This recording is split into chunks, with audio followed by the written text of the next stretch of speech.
রিয়াদি হাফিজাহুল্লাহ, মঞ্চে উপবিষ্ট বিভিন্ন রাজনৈতিক দলের সম্মানিত নেতৃবৃন্দ, সামনে উপবিষ্ট সারাদিন সিয়াম পালনকারী ভাইয়েরা, প্রথমেই বাংলাদেশ জামায়াত ইসলামী কিশোরগঞ্জ জেলা শাখার পক্ষ থেকে আপনাদের আন্তরিক মোবারকবাদ জানাচ্ছি। প্রিয় ভাইয়েরা, রমজান মাস কোরআন নাজিলের মাস, সিয়াম সাধনার মাস, কিয়ামুল লাইলের মাস, রমজানের তাৎপর্য শীর্ষক আলোচনা সভা হাদিস গ্রন্থসমূহের প্রত্যেকটা হাদিস গ্রন্থেই কিতাব ও সিয়াম পর্দায় রচিত হয়েছে। আর আল্লাহ সুবহানাহু ওয়া তাআলা এই রমজান মাসকে কেন্দ্র করে কুরআনুল কারীমে আলোচনা করেছেন, স্বতন্ত্রভাবে বিশেষ করে লাইলাতুল কদরের ব্যাপারে স্বতন্ত্র সূরা নাযিল করেছেন। রমজান মাস ঈমান পরিচর্যার মাস,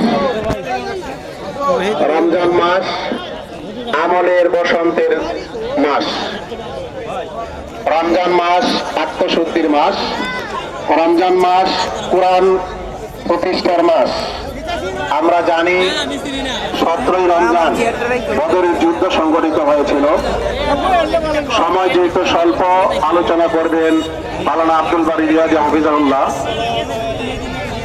কোরআন নাজিলের মাসে কোরআনের হক, তিলাওয়াতুল কোরআন, কিরাআতুল কোরআন, হিফজুল কোরআন, ফাহমুল কোরআন, আমালুল কোরআন, ইকামাতুল কোরআন।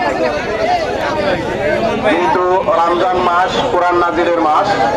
কোরআনের হক আদায় করতে গিয়ে এই 6টি বিষয়ের প্রতি লক্ষ্য রেখে আমাদেরকে কোরআন অধ্যয়ন ব্যক্তি, পরিবার, সমাজ, রাষ্ট্র, অর্থনীতি, সমাজনীতি, রাজনীতি সব জায়গায় এই আকিমুদ্দিন ওয়ালা তাতাফাররাকু ফি কোরআনের বিধান প্রতিষ্ঠা করার জন্যই আল্লাহ তাআলা নির্দেশ।